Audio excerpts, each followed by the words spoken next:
Sa ngalan sang Dios mga kauturan, kabay nga pagidait ni Kristo yara sa tagsa katagipusoon.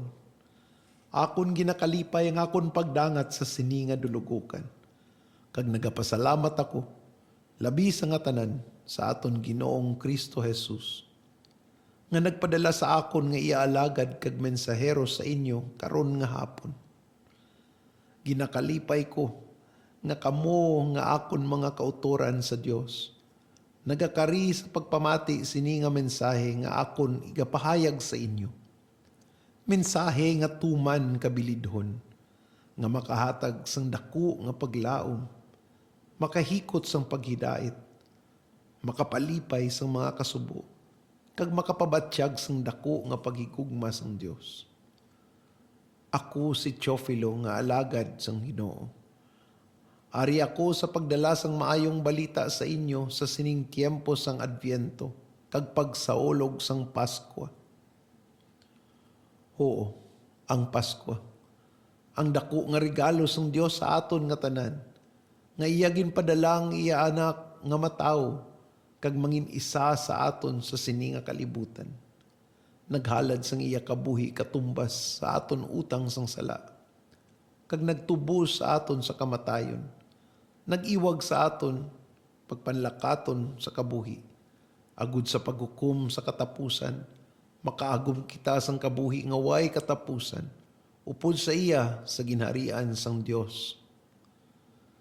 Madamo nga grasya ang aton nabaton kag natun-an man, bangod sang pagigugma kag kaluoy sang mahal nga Dios sa aton. Kag paagi sini nga mga grasya, madamo ang lain-lain nga kasaysayan sang kaayuhan sa kabug-usan sang tiempo sa mga gintugas ng Dios. Ako man may kasaysayan sinang kaayo nga ako nabaton. Kasaysayan sang panugod sang pagkilala sang dako kag matuod nga kalipay. Ang akon konversyon nagsugod sa pagkatao ni Jesus, nga amugid ang kapawa nga nag-abot sa akon kabuhi. Kag akon man igasaysay sa inyo sing sibog gid. Sang ako'y sa kahoven nagapanlakaton sa kalibutan, isa ako anay kapagano, nga madamo sang lain-lain nga mga ginatuohan. Kag masako akon paglugayaw sa lain-lain nga mga banwa, sa pagpangita sang pagpangabuhian. Gapangita man ako kung anong mga kaayuhan, kag nagahandom sa mga kamungayaan man sa kabuhi.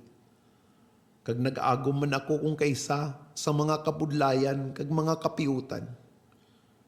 Amo gani nga sa tuanay, ako man nagapamalandong kung ano gid bala ang kahulugan sang kabuhi. Anong kabangdanan nga ari kita diri? Kag ano ang katuyuan sang nagtuga kung may nagtuga gid man sang tanan? Isa ka adlaw sang akon pagpanlakaton, sang kahaponon na kag ako pakadto sa Jerusalem, nalingaw ako sa pagpamati sa isa ka grupo sang mga pastores nga nagakanta. Madalom ang mga tinaga sadtong ila pag-ambahan nga akon gid kinpamatian.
Kagato nga kanta nga ako nabatian, kag nagtawag sang akon atensyon.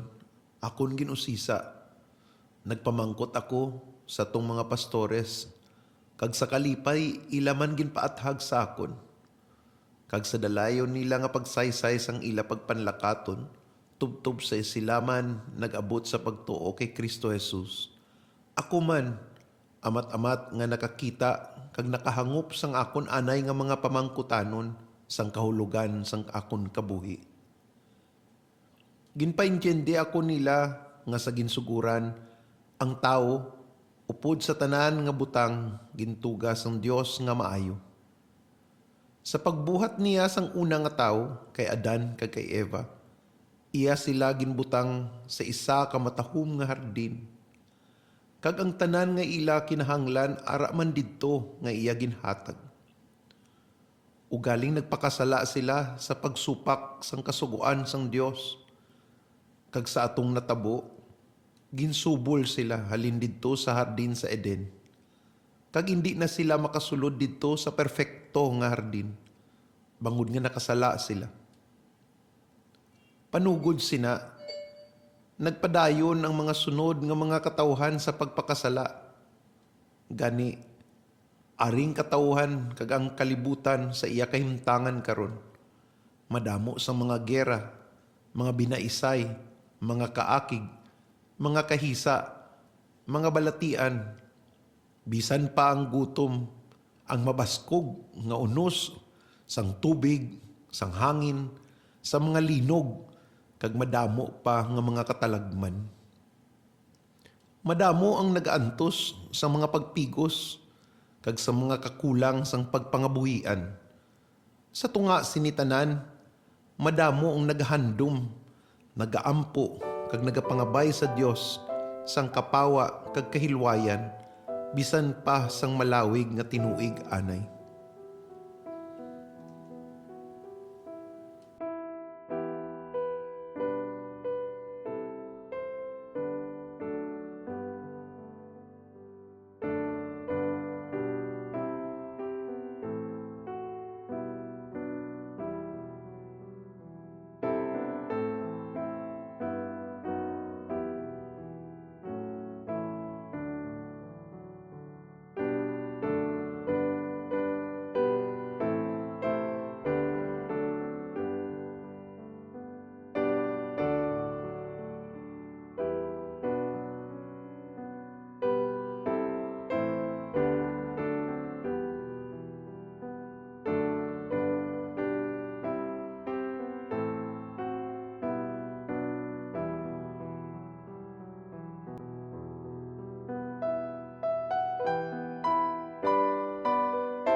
Masubo nga ginagum taman ang sala ni Adan kag ni Eva, kag ginsubol kita sa paraiso.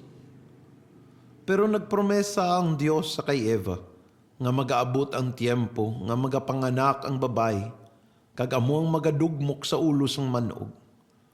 Amo ining pinakauna nga pagpahibalo sang Dios nga may manluluwas nga magaabot. Kag sa pagligad sang damo nga tinuig sang pagpanlakaton sang katawhan sa kalibutan, isa ka propeta nga si Isaías nagdala sang mensahe gikan sa Dios nga may isa ka virhen nga magabusong kag magabata sang lalaki. Magahari siya kag pagkatawgon siya, makatilingala nga manuglaygay, makagagahom nga Dios, way katapusan nga amay, kag prinsipe sang paghidait. Iya ngalan Emmanuel, nga kung sayuron ang Dios yara sa aton.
Oo mga kauturan, makatilingala gid ang ginpulong sang propeta Isaías.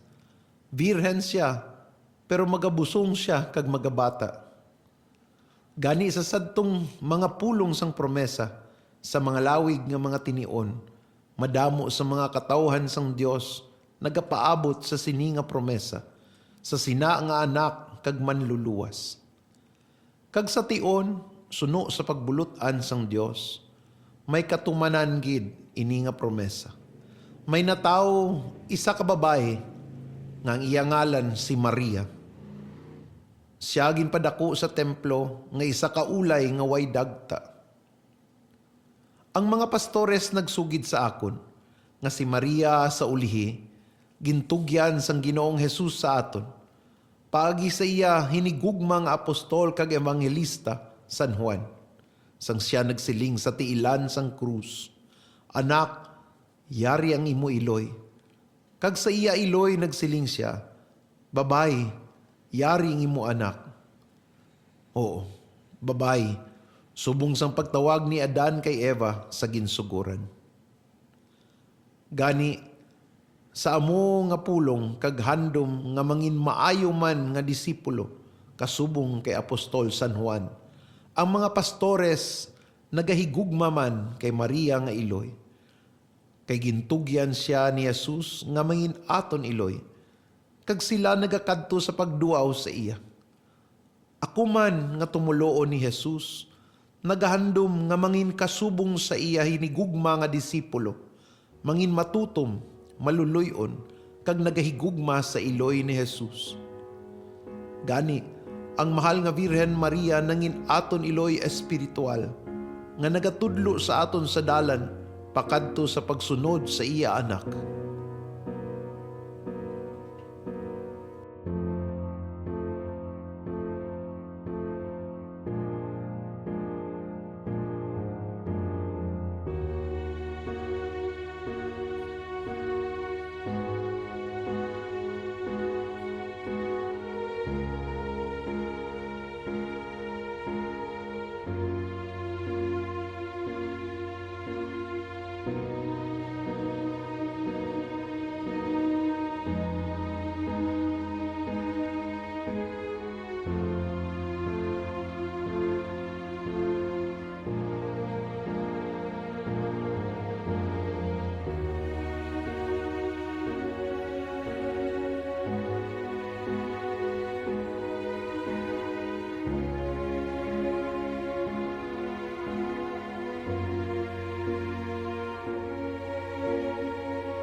Kag natabo nga sang dalaga na si Maria, isa sa mga gabi sa tuanay, may nagpakita sa iya, isa ka anghel. Kag nagpulong ang anghel sa iya, "Maghimaya ka Maria, puno kasing grasya, ang Ginoong Dios yara sa imo. Dili ka mahadlok Maria, kay nakaagom ikaw sing bugay sa Dios. Kag yari karon, magapanamkon ka sa imo tiyan, kag magaanak sing lalaki, kag tawgon mong iya ngalan, Jesus. Mangindako siya, kag tawgon nga anak sang labing mataas. Kag ang Ginoong Dios magahatag sa iya sang trono, sang iya amay nga si David. Makatilingala, hindi bala mo mga kauturan? Pero sa dako nga pagpaubos nga nakatandog man sa akon, si Maria nagsiling, "Yari karon ako ulipon sang Ginoo, himuon ini sa akon suno sa imo pulong." O daw ano kadako sang gugma ni Maria sa Dios, nga ang iya ginpangita amo lamang ang pagtuman sang iya pagbulutan.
Sa ngara na ang balaan nga bata sa tiyan ni Maria, naghatag ini sa iya sandaku nga inspirasyon kag kalipay. Kag sa inspirado siya, nagkadto siya para magbulig sa iya pagkaisa nga si Isabel, nga sa iya katigulangon, nagabusong man sang bata. Amo na siya ang bata nga mangin manugpahibalo sang Ginoo, nga magauna, amo na si San Juan Bautista, paryente ni Jesus. Sa pag-abot ni Maria didto, kag nagkitaay sila sang pagkaisa niya, napuno si Isabel sang Espiritu Santo. Ginsinggit niya sing kusog ang pagdayaw kay Maria nga naghambal. Bulahan ka sa tunga sa mga babae, kag bulahan ang bunga sang imutyan. Kag nga abalagin tugot sa akon, nga ang iloy sang akon Ginoo magakari sa akon. Kayari karon, sang nag-abot ang tingog sang imo pag-abi-abi sa akong idulongog, ang bata sa akon tiyan nagkibo sa kalipay. Pagkabati ni Maria sa mga ambahanon kag pagdayaw na Elizabeth, nagbatyag man siya kalipay sa Ginoong Dios. Kag sa pinaka mapainubuson nga tingog, nagkanta siya sa pagdayaw sa Dios, kay tungod nagpakita siya sang iya bugay kag mga katahuman sang iya mga binuhatan. Sa bugos niya nga kalagag espiritu, ginimaya ni Maria ang Dios.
Sa sadto nga tiempo, si Maria natalana nga igapangasawa sa isa ka lalaki nga matarong, nga ang iya ngalan si Jose, nga halin sa panimalay o kaliwat ni Haring David. Nasapuan ni Jose nga gabusong nagali ang iya alasawahon nga si Maria.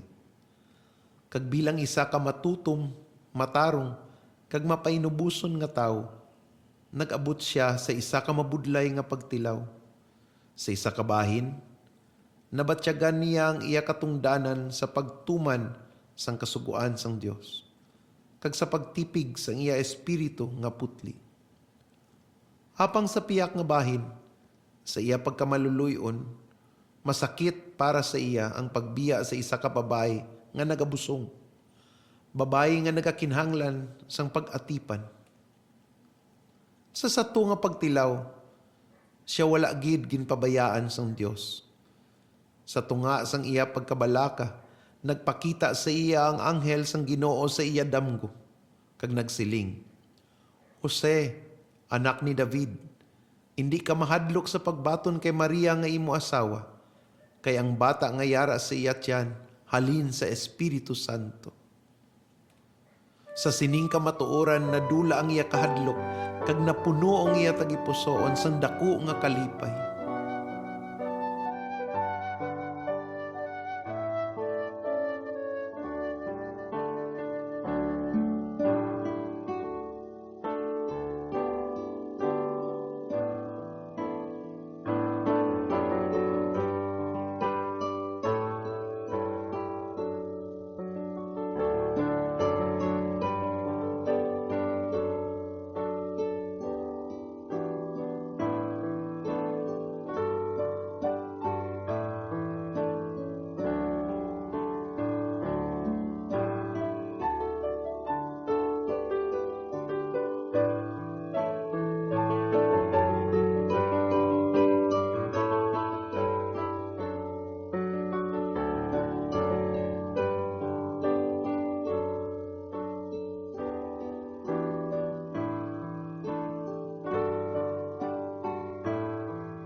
Anong kabulan pagkatapos ng pagkatao ni Juan Bautista, nagpagwa ang Roma sang mando para sa isa ka census o pagpalista sang bug-os nga ginharian. Sa siningation, ang probinsya sang Judea, Samaria kag Galilea, yara sa idalom sang ginharian sang Roma, kag tagsa-tagsa kinahanglan magbalik sa diin sila nagikan, sa pagtuman sini nga census. Si Jose, bilang kaliwat ni Haring David, kinanglan nga magpadulong sa ginhalinan sang pamilya ni David, ang Bethlehem. Sa kabudlay sa pagpanlakaton kay si Maria mga siyam na kabulan gabusong, dugay sila nakaabot. Kag sa nakaabot na sila, masubo, nga wala nagid sang lugar para sa ila. Gani nagdayon na lang sila sa puluyan sang sapat. Dako gid ang kasubo sa tagipusoon ni Jose. bilang isa ka mapisan kag pinalanggaon nga bana. Kag nakahibalo pa siya nga ang ginadala sang iasawa anak sang Espiritu Santo. Apang bisan sa kaimulon kag kabudlayan, nagpabilin si Jose nga matutom. Ang kalinong sang ihibalo, sang kaayuhan sang kabubuton sang Dios. Nagkalma kag nagpalig-on sa iya. Kag nagpadayon siya nga may kalipay kag pagsalig sa plano sang mahal nga Dios, sang didto sila sa ila ginadayunan nga puloy-an sang mga sapat sa banwa sang Bethlehem.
Kag didto sa kalinong sang kagab-ihon, sa sinanggab-i nga ginpili sang Dios halin pa sa pagtugas sang kalibutan, na tao ang bata nga si Jesus. Ang manluluwas sang bug-os nga kalibutan. Kung nahibaluan lamang sa mga tao sa Bethlehem, kung daw ano kadako nga grasya ang yara sadto nga gabi sa ilabanwa. Kay sadto nga tion ang pulong sang Dios na tao, kag nag-upod sa aton diri sa kalibutan.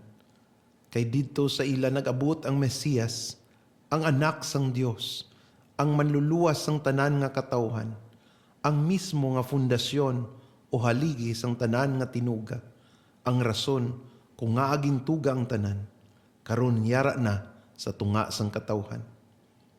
Nagadala sang matuod nga iwag sa dulom nga kahimtangan sang makasasala nga tao. Kita karon na kay balo sang pagkabalaan sadto nga gabi. Nagatahod nga may Dios non nga kalipay, sang natabo sa amugid nga kagabihon.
Sang natawo na si Jesus didto sa Bethlehem, ang bug-os nga kalangitan nga nagabantay sadto nga tion nagkalipay sang dako.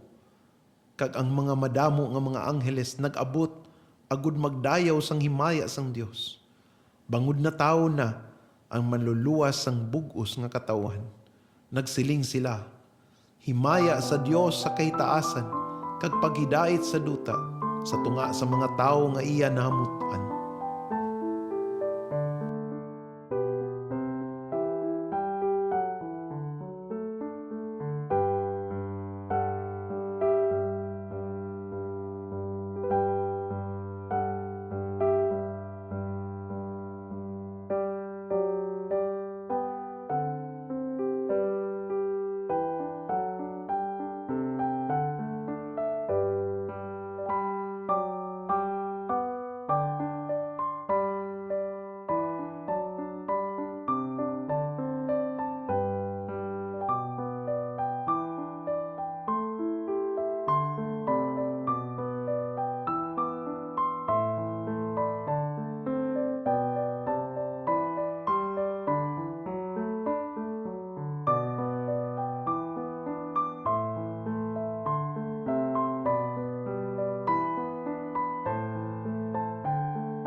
Sa dako nga kalipay sa mga angheles, ilagin pulungan ang yara sa palibot.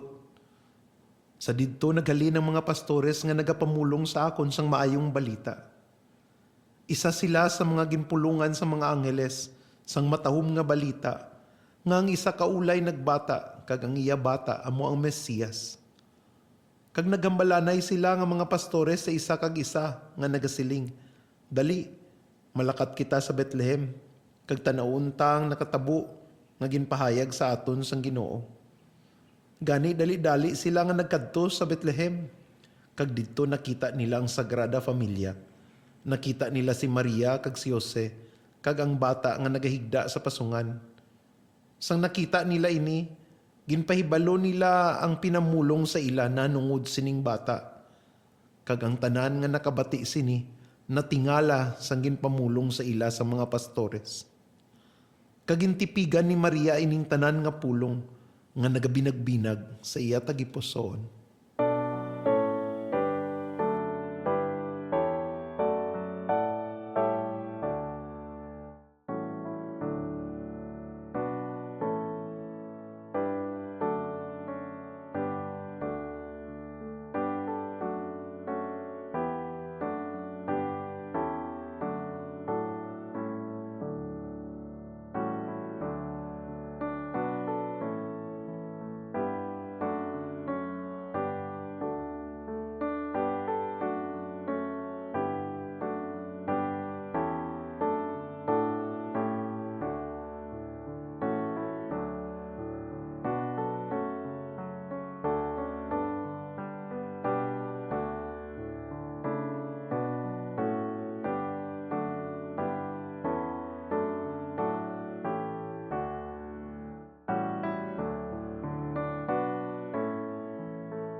Nagbalik ang mga pastores nga dako ang ila pagdayaw sa Dios tungod sang tanan nga ila nabatian kag nakita nga suno gid sa ginsugid sang anghel sa ila. Kag ato nga mga pastores nangin mga saksi sila sa kung daw ano katahom kag kasolemne sa tunga gabi. Nga ang tanan nga mga angheles sa kalangitan bisan pa ang ordinaryo nga mga sapat sa palibot nagatahod kag nagakalipay sa natabo bangod kay natawo na ang Mesiyas. Sila man nagaagda sa tanan nga ara sa palibot sa pagpanaksi sa tunga katingalahan nga natabo. Natawo ang Mesiyas. Ang aton maluluyon kag mahigugmaon nga Dios nagkariagud luwason ang iya katawhan. Kag gani hindi lang sa tunga gabi kundi sa bug-os nila nga kinabuhi nga ginhatag sang Dios sa ila sa sininga kalibutan. Nagapanaksi sila, kag akuman kabahin sinang ila ginsugiran sang maayong balita.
Amat-amat ako nakilala ang Dios, kag ang iya kaayo, kag paghigugma sa aton, paagi sadtong mga pastores, nga nangin matutom nga disipulo sang Ginoong Hesus, nga amo ang mensaheros nga nagdala sa akon sang maayong balita. Kag ako man sa ulihi, nahimo man nga mensahero, kasubong sa tanan nga nakakilala kay Jesus. Pareho sa inyo nga tanan nga nagapamati karon, akon man mga kautoran nga ginahigugma. Ini nga misteryo kag milagro nga ginbugna sang pagkatao ni Jesus, wala lang natabo sa Bethlehem, kundi sa bug-os nga kalibutan. Ang mga kasulatan nga naglapta sa mga malayo nga bahin sang kalibutan, ginbasa sa mga maalam nga tao. Ang plano sang kaluwasan sang Dios hindi lang para sa Israel, kundi para sa bug-os nga katawhan. Ginbasa sa mga maalam ang mga kasulatan sa mga propetas, kag nahibaluan nila nga magaabot ang adlaw, nga magapadala ang Dios ang hari sa mga Hudiyo. Nga sa iya paghari, magadala sang kinaalam kag dalan padulong sa kalinong para sa bug-os nga kalibutan, ang hari sang paghidait. Kag sa tion nga nakatalana, ginpanudlo sang isa ka bituon sa mga maalam halin sa sidlangan, kundiin ini mahanabo.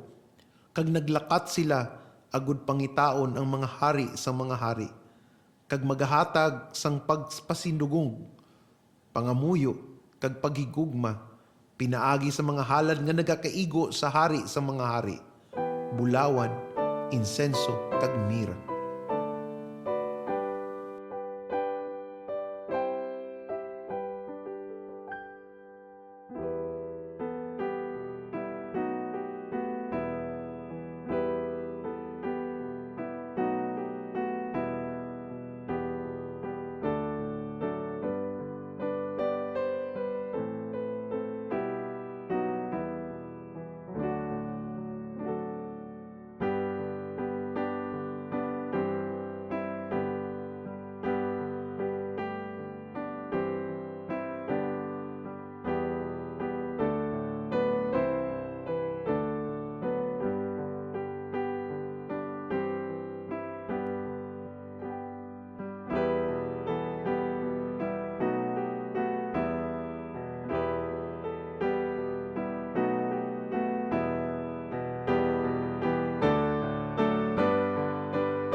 Kag ako si Theophilus, nakabati sang tanan nga ini, kag nakilala ang matuod nga Dios.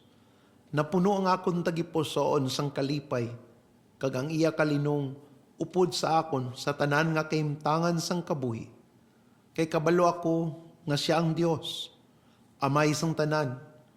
Siya ang Dios sang kaayo, maluluyon, matarong, kag Dios sang gugma. Ang tanan nga iya kaayo kag grasya, ginadala niya sa aton, pinaagi sang iya kagamhanan nga wala sing katapusan. Nagabot si Jesus, agud luwason kita sa aton masubo nga kahimtangan. Ang iya kabuhi mismo, amo ang nagtudlo kung paano naton maangkon ang kaayo nga ginahandom sang Dios para sa aton. Kung sundon naton siya, mahimo kita makaagum man sang kahimayaan, kag makaupod sa iya sa presensya sang Amay. Apang masubo, ginpanginwala sang madamo nga tao ang kaayo sang Dios. Ang kaayo nga ginpadala niya sa iya katawhan, wala nila ginbaton. Kag tungod sini, ginhalad ni Jesus ang iya kabuhi para sa mga makasasala, kag siya ginlansang sa krus.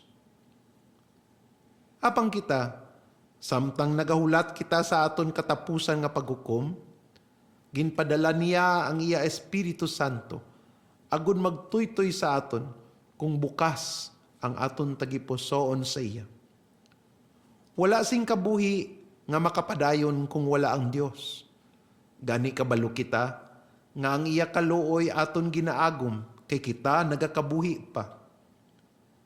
Kung maluyag kita makaagom sang iya ginsaad nga kaayo, magsunod kita sa iya sa pagigugma sa iya.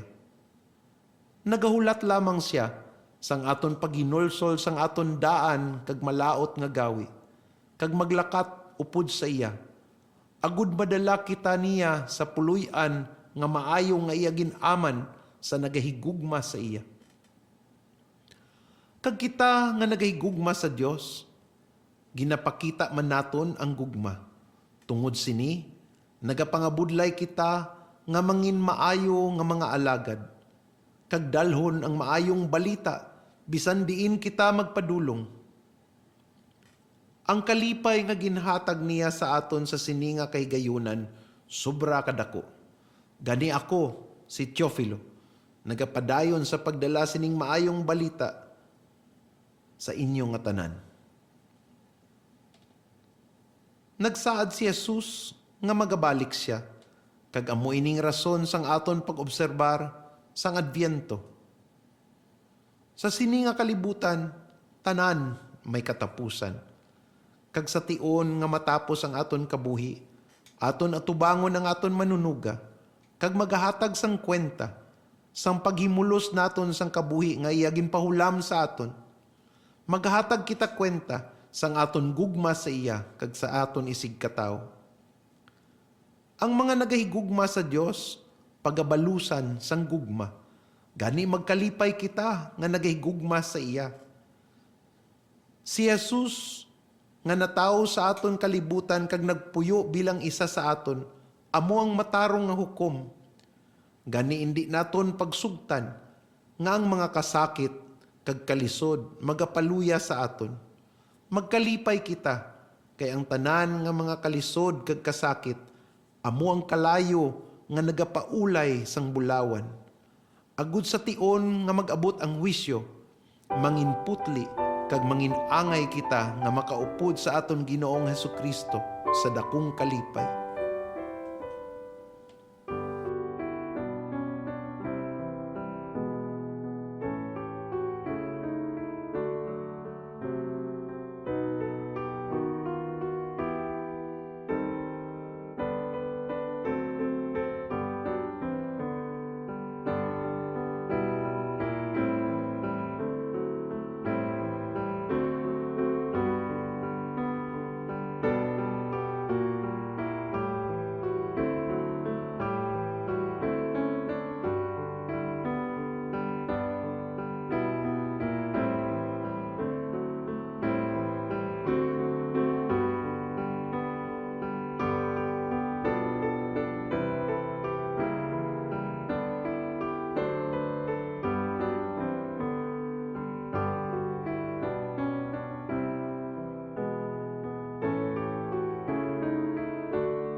Paagi sa kabuhi nga ginhalad ni Jesus, aton pagatinluan ang aton mga kalagikan sa gapos sang sala. Paiway kita sa mga handom sa kalibutan, kag bayluhan sang handom sang kalangitan. Tumano naton ang aton paglantaw padulong sa langit, sa aton Dios kag Amay, kag sa ulogon kag batunon naton ang pagkatao ni Jesus, nga matawo siya sa aton tagipusoon subong nga Paskwa, kag mabatyagan nato ng dako nga gugma sang Dios. Dili lamang sa sini nga Paskwa, o kung tubtob kita nagakabuhi pa, kundi tubtob sa walay katubtuban. Si Jesus sa aton tagipusoon, magahimo nga manginsuga kita, kag pasigaw naton ini, nga kahayag sa kadudulman. Ako si Teofilo, nagaampo kag nagapangabay sa ngalan sang Dios, nga ang bendisyon sang Dios nga Amay, Dios nga Anak, kag Dios nga Espiritu Santo, magaupod sa inyo nga tanan, kag ang iya paghidait magapuno sa inyo tagipusoon, mga hinigugma ko nga mga kautoran. Dayawon nato ng Ginoong Dios sa tanan nga kaayo nga iya ginhatag sa aton,